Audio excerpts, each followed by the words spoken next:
Comment tu te sens? Je me sens bien. Très bien. Alors, si je te dis la version de nous-mêmes il y a 10 jours, par exemple, comparée à la version de nous-mêmes aujourd'hui sur un plan biologique, tu laisses les informations se présenter à toi. J'ai le mot changement, Oui, mise à jour. oui, Je vais avoir comme des corps avec les cellules qui vibrent à l'intérieur. oui, Et involution ou évolution. d'accord. Je vois comme un champ d'énergie autour des corps. Que c'est Oui, relié autant aux cellules qu'au champ magnétique qui les entoure. C'est un échange. En fonction des informations reçues par les cellules, elles évoluent à chaque d'accord. seconde. Oui.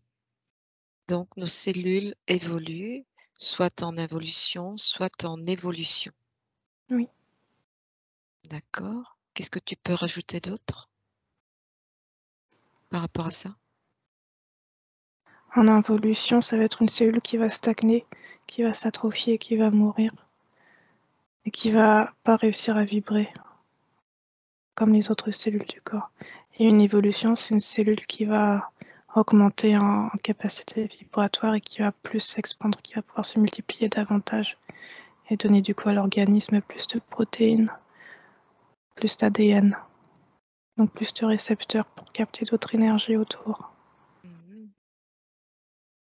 Alors, quand tu dis plus de récepteurs pour capter d'autres énergies autour, tu parles aussi, d'évolution. Heu, donc ici, tu parles de d'information, heu, de d'information. Est-ce que c'est ça?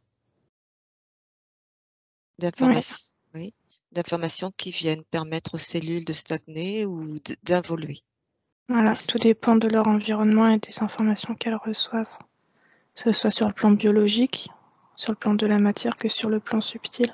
C'est un ensemble. D'accord. Et donc, si tu parles, d'informations qui viennent, qui ont une action sur nos cellules, ces informations-là, on peut dire qu'elles sont où exactement? Elles sont absolument partout autour de nous dans ce monde. Oui, Ça peut être la nourriture que tu manges, ça peut être les sons que tu entends, les paroles que tu prononces. Ça intéressant. peut être le champ d'information invisible d'une autre personne qui vient se heurter au tien. Oui, Ça peut être une pensée qu'une personne émet pour toi, bonne ou mauvaise. Tout est d'accord. fait d'informations. Mmh. Donc des pensées, des paroles, des sons qu'on trouve, tout autour de nous dans un espace, peut-être un espace-temps? Juste autour de nous, dans cette réalité, dans cette bulle. Oui. Juste Est-ce l'air qu'on respire est chargé d'informations déjà. Oui. Est-ce qu'on peut parler dans ce cas d'informations qui sont stockées autour de nous, quelque part? Je dirais pas stocké, je dirais en transitoire, information transitoire, parce qu'il y a tout qui bouge. Oui, Et nous sommes comme des émetteurs-récepteurs, comme des bornes Wi-Fi. Et on passe oui, notre temps à échanger ces informations entre nous, notre corps et l'extérieur. d'accord, Donc c'est toujours des mouvements qui se passent, des vecteurs d'informations partout. d'accord. Alors, si tu dis des informations transitoires, Mais tu ne parles pas de stockage. Est-ce que ça pourrait être les deux, des informations qui sont là en libre échange, mais aussi des informations qui sont peut-être stockées? Alors, qu'est-ce que j'entends par là? Imaginons des cellules qui vibrent en nous. À partir, je prends l'exemple de cellules cancéreuses dans un corps. La personne tous les jours, reforme, refait, entretient, voilà.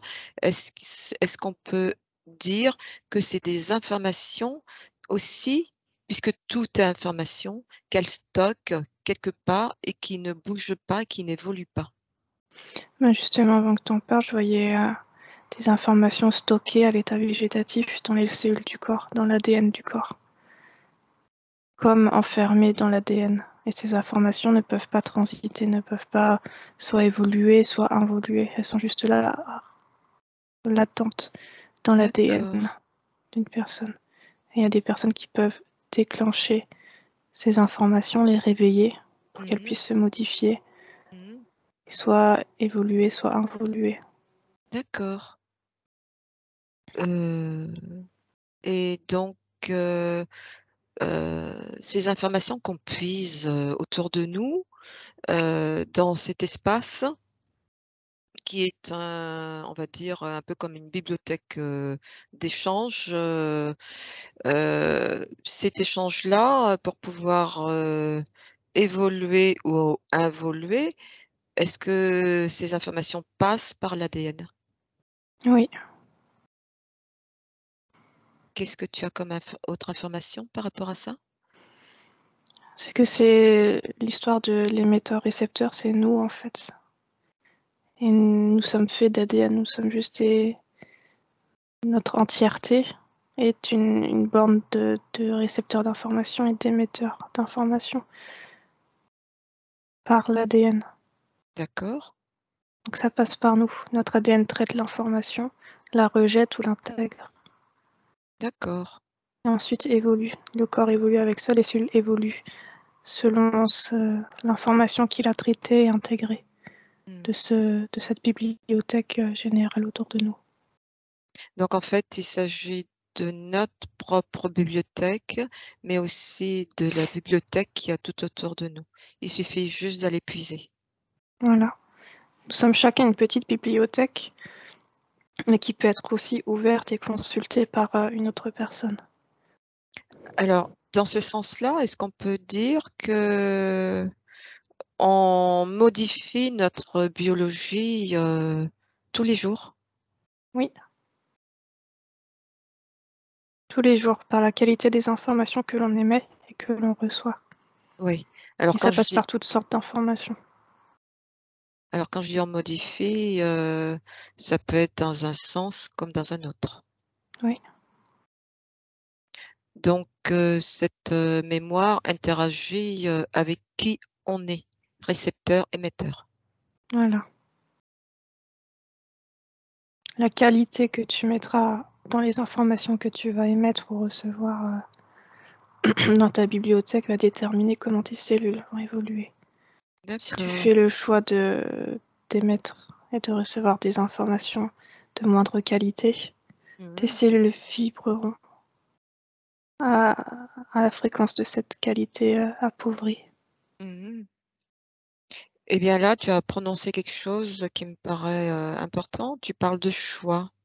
Donc on est ici dans le libre arbitre. Est-ce que ça voudrait dire qu'on peut, avec, ce choix-là, modifier volontairement, heu, notre biologie? Par exemple, une maladie, avoir une action directe sur une maladie.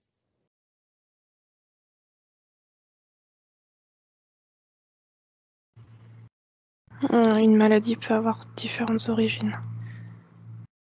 On peut, oui, avoir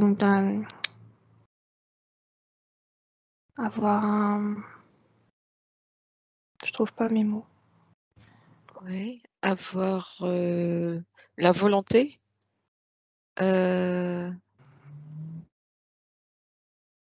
On peut avoir l'intention, la volonté de vouloir modifier, avoir une action sur sa maladie. Oui, mais ça Oui, suffit pas, c'est un ensemble.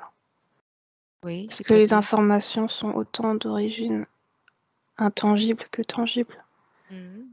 Il y a les cellules et il y a le corps énergétique autour des cellules. Donc Mmh. c'est un ensemble en fait. Ouais. On peut pas soigner une personne seulement en lui donnant des bonnes choses à manger si elle, dans sa tête, elle n'aimait pas la volonté de guérir. Et à contrario, une personne qui aimait juste la volonté de guérir ne peut pas guérir si elle mange pas les choses qu'elle a besoin pour son corps. C'est un ensemble en fait. Mmh. C'est une interaction. Voilà. On va dire que cette volonté-là va déclencher aussi, d'autres choses en face qui vont être en concordance. Oui, D'accord? Donc, ce que tu es en train de dire, c'est qu'avec l'intention de vouloir guérir, on peut arriver à guérir. voilà. Oui. Parce qu'on s'ouvre à d'autres informations qui peuvent venir à nous pour nous permettre de guérir plus vite, mieux. Mmh. Donc on change un petit peu la façon qu'on pense et on attire à nous les informations qui vont être en concordance avec l'objectif fixé, C'est donc ça. guérir. Donc on rentre dans cette bibliothèque, qu'il y a autour de nous, Voilà. et on va puiser des éléments, des informations qui vont permettre à notre corps de construire, ou reconstruire notre ADN. Mhm.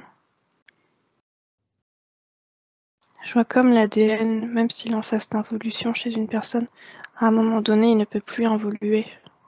Il ne peut Oui, pas régresser au point de s'autodétruire. oui. Donc à un moment donné, l'ADN est voué à évoluer, qu'il le veuille ou non, par la Mmh, qualité des informations autour de nous. L'ADN trouvera toujours son chemin pour recevoir les informations dont il a besoin pour évoluer. mmh. À condition d'être dans cette écoute-là ou cette Voilà, observation. voilà, Donc ça veut dire qu'on peut modifier notre futur. toujours. Oui. Observer, c'est poser une conscience. Donc le fait de poser une conscience sur des ondes, par exemple, ça les transforme en particules. Oui ou non? Je peux Quelles ondes? De quelles ondes tu parles? peu importe, des ondes, tout sachant que tout est onde, les résonances, les sons, les pensées, tout est onde. Et poser une attention sur les ondes les transforme en particules. Oui. Observer, c'est poser une conscience et donc le fait de poser une conscience ou d'observer, des ondes suffit à les transformer en particules. En fait, la question c'est oui ou c'est non, ce qui te vient, J'ai oui, j'ai non. d'accord? C'est-à-dire que Pourquoi? tu matérialises ton observation d'une onde, mais en même temps, elle est faite de particules, elle est faite de quelque chose, cette onde. Mmh. Même si elle est faite de vide, même si elle est faite de matière, ça reste Mmh. quand même un quelque chose à Mmh. définir. Mmh. Et en même temps, un métal, c'est aussi des particules. Oui, voilà. Donc, si l'on peut transformer, des ondes, en particules, le métal est en particules, est-ce que est-ce qu'on peut modifier, heu, rien que par la conscience, la pensée, des métaux? Et j'entends par là des métaux lourds. Je comprends pas la question. Tu peux reformuler? Alors, on a vu que tout ce qui est autour de nous, la pensée, les sons, la musique, les images, tout est vibration, tout est onde. En posant, une observation Ce que j'entends par une observation, c'est une conscience. En posant une conscience dessus, ça suffit à transformer l'onde en particules. Et puisque et à partir de là, est-ce que ça voudrait dire qu'on peut tout transformer, y compris ce qui est dur, les métaux lourds?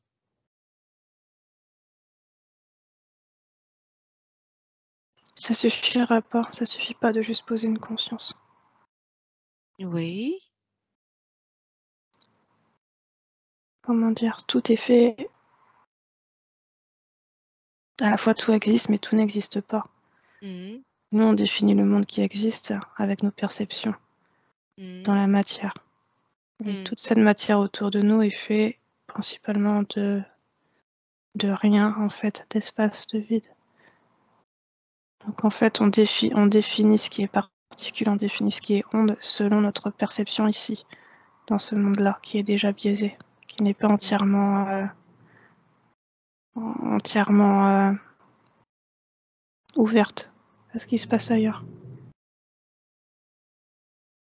Donc pour moi, non, je vois pas de réponse à poser une attention, poser une conscience et transformer l'onde à la particule, ou la particule à l'onde. Sauf si tu sors de cette réalité. Alors, là où je voulais en venir, on a dit que on peut tout avec la conscience qui après crée d'autres choses qui viennent répondre à l'intention, on peut tout changer. Heu Et là où je voulais en venir, c'est que une personne qui a, par exemple, des métaux lourds qui la gênent, je prends le cas de la sclérose en plaques. On sait que l'aluminium joue un grand rôle, à ce niveau. Est-ce qu'avec l'intention, la volonté de s'en sortir et l'intention, elle peut créer quelque chose pour modifier cet aspect-là en elle? Autrement dit, transmuter ces métaux en autre chose, de manière à récupérer sa santé. Non, ça suffit pas. Qu'est-ce qu'il faudrait de plus? Parce que là, c'est sur le plan physique qu'il y a la présence de métaux. Mais Oui, sur le plan énergétique, ces métaux ont intégré le corps, ont intégré son champ. oui, Donc la heu, personne, elle s'est définie, les cellules de la personne se sont habituées à la présence de ces métaux. Donc même justement, en ayant l'information que ces métaux sont présents, c'est comme oui, s'il faudrait tout changer en fait la perception qu'on a de son être. justement, avec la volonté de changer et la conscience, elle est très forte. On sait par exemple que quelqu'un qui a moi ça m'est arrivé de le faire, hein, quelqu'un qui a une boule, un kyste à un endroit, il suffit de positionner sa main, à cet endroit-là, pendant un certain temps en y mettant une intention et le kyste il disparaît. Donc ici, on est aussi sur de la quelque chose de solide, un kyste qui s'est formé avec du tissu, humain. Mmh. Donc et dans ce tissu humain, on sait qu'il y a un petit peu de tout aussi. Est-ce que donc ici, rien qu'avec l'intention, on a transformé ce kyste qui est quelque chose de solide, qui venait exprimer quelque chose, des calcifications par exemple par rapport peut-être à des colères.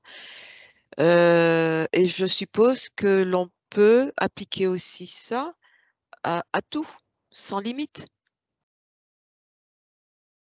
dans notre corps.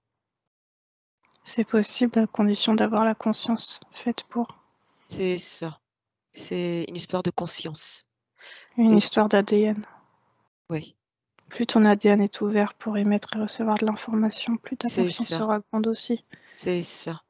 Donc plus tu ouvres ton champ de conscience, plus tu emmagasines de l'information dans ton ADN, c'est ça? Oui, oui, Voilà et donc ça peut te permettre de guérir, tout en toi. oui. Parce que tu as accès à de plus grandes informations qui peuvent t'aider justement à trouver les solutions dont tu as besoin. D'accord. Et donc une personne qui a des métaux lourds qui la gênent et qui créent des maladies comme la sclérose en plaques, je suppose qu'avec une intention bien formulée, ça peut avoir une action sur ces métaux. Ça peut, mais comment dire? C'est pas juste reconnaître la présence des métaux et savoir qu'ils sont là, qui vont faire qu'ils vont partir ou qu'ils vont se dissoudre.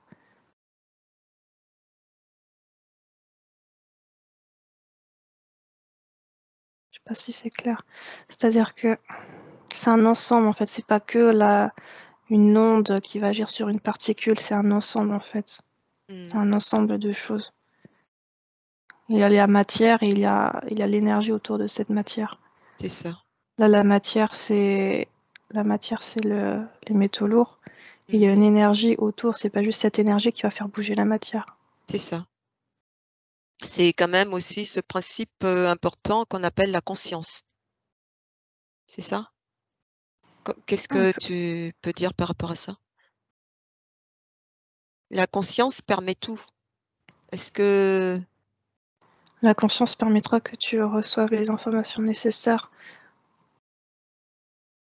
pour oui, retirer les métaux lourds ou pour t'en guérir. c'est ça. Et l'idée, c'était pas de les retirer, puisque comme tu dis, c'est du physique, mais ce serait plus pour les transmuter. Si c'est possible de le faire. Oui, Si dans l'ADN il y a une solution qui peut régler ça, mm, l'information viendra. c'est ça. Et ce que tu dis en disant qu'il y a l'information dans l'ADN, c'est de l'information que la personne est allée chercher en ouvrant son champ de conscience. Oui. D'accord. Alors, si on continue sur ce cheminement, qu'on est capable de tout guérir en nous, quelle que soit la maladie, en ouvrant son champ de conscience, j'imagine qu'il doit y avoir des conditions de réceptivité optimum pour ce genre de choses. C'est-à-dire que ça doit pouvoir se faire euh, dans certaines conditions. Qu'est-ce qui te vient par rapport à ça? Je peux reposer la question si tu veux. Est-ce qu'il y a des conditions de réceptivité optimum entre notre conscient, ce qu'on sait, et notre subconscient pour créer notre propre futur, c'est-à-dire agir en conscience sur des métaux lourds qui nous gênent dans notre corps? Être bien avec soi-même, C'est ça. je veux dire être Oui, heureux, se connaître, oui, être centré, oui, être, être ce pourquoi tu es fait, faire ce que tu es. oui,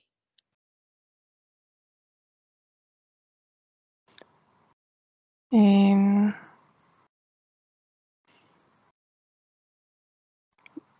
chacun réagit différemment à ce champ d'information autour de lui. Donc il y a pas vraiment de mode d'emploi. C'est que quand tu es prêt, oui, l'information vient en fait. Et pour oui. être prêt, faut être bien dans sa tête. Mhm. Faut déjà poser l'intention et faire en sorte de trouver un équilibre dans sa vie. Savoir pourquoi on se sent pas bien, savoir pourquoi on n'est pas bien, il y a rien qui marche, ce genre de choses. Donc c'est retrouver un équilibre, retrouver un état de paix, Mm. un état de bien-être, Ouais, déjà, pour soi-même. ouais. Et cet état de bien-être, pour faire passer une information par le biais d'une attention, comme tu dis, il y a peut-être des moments dans notre vie, dans notre journée, qui peuvent nous permettre d'accéder à ce genre de choses, comme par exemple un état de relaxation. Oui, tout l'état qui nous fait nous sentir bien. Oui, Un état de détente, d'amusement, de bien-être. oui. Et Où là, donc, tout devient plus fluide. mhm. Et donc ça, ce seraient les conditions de réceptivité optimum. Être Oui, bien, se centrer, se poser, les moments où on va s'endormir, où on rentre dans une relaxation, par Oui, exemple. Oui. oui. Et Tous les donc, états de relaxation qui nous font nous sentir bien, qui font que le corps se détend ou il n'y a pas de stress, il n'y a que de la détente. et donc quand on est dans ces moments de détente, comme par exemple juste avant de s'endormir, on est posé, en communication avec soi, heu, on peut saisir ce moment-là pour poser une intention qui est importante pour nous. Si c'est par exemple, transmuter des métaux lourds qui nous gênent, heu, voilà. Qu'est-ce que tu dis par rapport à ça? En fait, c'est le moment, le bon moment pour poser, il me semble qu'il y a des moments clés qui vont permettre une meilleure réceptivité de l'intention. Oui, poser l'attention. Mais juste poser l'attention ne va pas résoudre le problème directement, ça va t'apporter des solutions. Tu vas Oui, avoir des intuitions, des idées à mettre en c'est place dans ça, ta vie de tous les jours pour venir à bout du problème. C'est pas par miracle que ça se produit, c'est ça que je veux dire. c'est ça, j'ai Parce que c'est compris. toi qui vas produire le miracle par les intuitions, les idées que tu vas recevoir dans tes états de relaxation. Donc est-ce que ça suppose aussi qu'une personne qui a, par exemple, une sclérose en plaques, qui se positionne, qui pose l'intention, juste au moment de s'endormir, pour pouvoir, transmuter, les métaux lourds. Ça suppose qu'il faut qu'il y ait une répétition, c'est-à-dire, tous les jours, tous les soirs, à ce moment-là, elle repose l'intention de manière à ce que la biologie ou qu'il se passe quelque chose qui engrange aussi les informations régulièrement. Hum, ouais, ça ressemble à le côté rituel de la chose. C'est qu'au bout d'un moment, devient ce que tu es en fait. Si tu poses l'attention que tu es en bonne santé, ton corps va enregistrer ça. Si tu y penses qu'une fois par mois, c'est pas suffisant pour que ton corps enregistre cette information que tu émets. Si tu émets cette information tous les jours, à la même heure, Mmh. c'est un rituel que vont enregistrer tes cellules, qui vont se Mmh. reprogrammer toutes seules. D'accord. Donc c'est l'effet répétition, dans cette intention qui fait qu'on devient l'intention qu'on émet. Disons que tu quittes un état dans lequel tes cellules ne te convenaient pas pour aller vers un état meilleur pour toi. Mmh. Donc, il faut ce qu'il faut. D'accord. Donc en faisant ça, on peut changer beaucoup de choses. Autrement dit, aller, récupérer, des informations dans cette bibliothèque qui est tout autour de nous, qui nous permettent de modifier notre ADN et de changer les données en nous.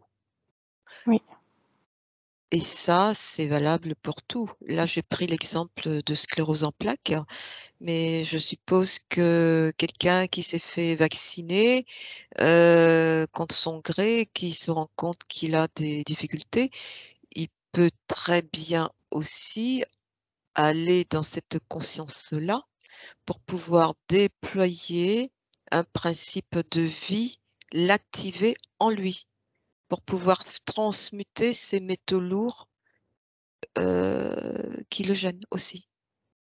c'est plus compliqué pour une personne vaccinée. Oui, pourquoi? Parce que le vaccin vient couper volontairement la connexion à l'ADN qui nous permet d'avoir ces accès à l'information. Oui, mais je suppose qu'on sait qu'on a un principe de vie en nous, une étincelle qui peut toujours tout réactiver en nous. Oui, ça va dépendre de ta capacité génétique. Tous les Oui, humains ne sont pas égaux en termes de qualité et de force de leur ADN. Mm. Donc certains vont être beaucoup plus impactés que d'autres par un vaccin qui est venu couper leur connexion. Mm. Mais Mais d'autres vont facilement se défaire de ces particules du vaccin qui viennent couper leur connexion. Ils vont facilement en venir à bout. D'autres beaucoup moins. alors, ce que tu dis là, est-ce qu'il ne s'agit pas de... Tu dis on n'est pas égaux. Je suis d'accord avec toi. Mais est-ce qu'il ne s'agit pas ici du niveau de conscience? Est-ce que c'est pas le niveau de conscience qui nous permet d'accéder à d'autres informations qui nous permettent de faire grossir aussi, d'avoir cette capacité à pouvoir déployer plein de ressources en nous. Je vois comme deux lignées génétiques, deux arbres génétiques. Dans l'un de ces arbres, il y a les mêmes comportements erronés de génération en génération qui n'ont jamais été résolus.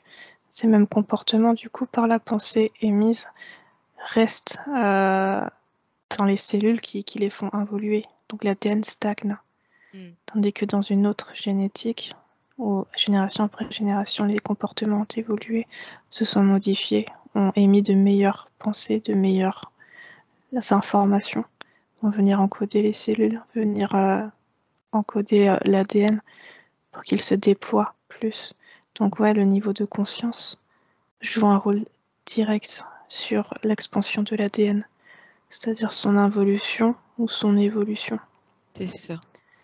Donc en fait, à partir du moment que tu restes dans le même état de conscience et que tu vois que tu es issu d'une famille où les mêmes erreurs se sont répétées, ton ADN reste pareil. À moins que ce soit toi qui change ta conscience, qui change ta perception que tu as de toi-même. Et là, tu peux entamer déjà un processus d'évolution sur ton ADN. Donc si nous ne sommes pas tous égaux les uns avec les autres, c'est parce qu'il y a différentes consciences, états de conscience qui nous différencient Mm. et qui jouent un rôle majeur sur l'expansion de l'ADN C'est ça. ou sur son involution. Et donc, ce niveau de conscience, quel que soit d'où il vient, il peut être amélioré, modifié. Il n'y a pas il n'y a aucune notion de, comment dire, personne ne peut y arriver. Il suffit de déclencher de faire évoluer ce niveau de conscience pour pouvoir modifier plein de choses en nous. C'est déjà compliqué hein, de se dire qu'il faut évoluer, de se remettre en question, de voir aussi peu évoluer que certaines personnes peuvent être, qu'elles doivent changer pour faire bouger les choses. Juste prendre conscience de tout ça, c'est déjà compliqué. Mais c'est possible, Mais c'est possible, on a tous les clés en nous. tout à fait. Et ça se fait progressivement. Il suffit de Mm. prendre son temps et, euh, et de poser les bases de, de sa conscience, de la faire évoluer. Avant, ça prenait beaucoup de temps. Il fallait une génération. Maintenant, dans une seule génération, un seul être peut avoir plusieurs vies, peut avoir plusieurs changements de son ADN dans une seule vie. Alors qu'avant, il fallait une génération entière.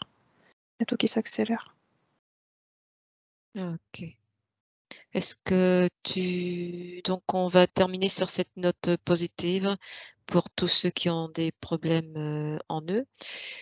Euh, Est-ce que tu veux rajouter quelque chose d'autre? Est-ce que tu vois autre chose? Non, je vois juste des lignées génétiques qui sont dans une phase d'involution depuis des générations et qui finissent toujours par se déployer, par changer. Hmm. L'ADN trouve toujours son chemin pour s'expandre.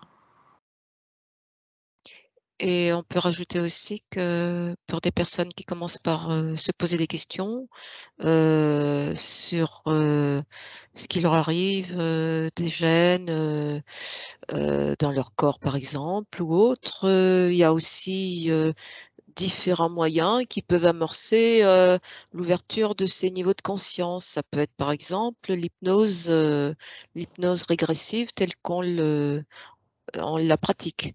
Ça peut permettre d'ouvrir, d'amorcer. Il y a plusieurs outils mis à disposition qui vont plus parler à des personnes et à d'autres. À partir du moment qu'ils se posent ce genre de questions, c'est qu'ils sont aptes à recevoir les réponses. C'est Et donc ça. les réponses arriveront sous différentes formes, soit par l'hypnose, soit par un livre, soit par une rencontre. Ok. Bah, écoute, je te remercie pour cette enquête. Je pense que ça va donner à des personnes qui vont nous écouter du baume au cœur. Voilà. Ok, merci.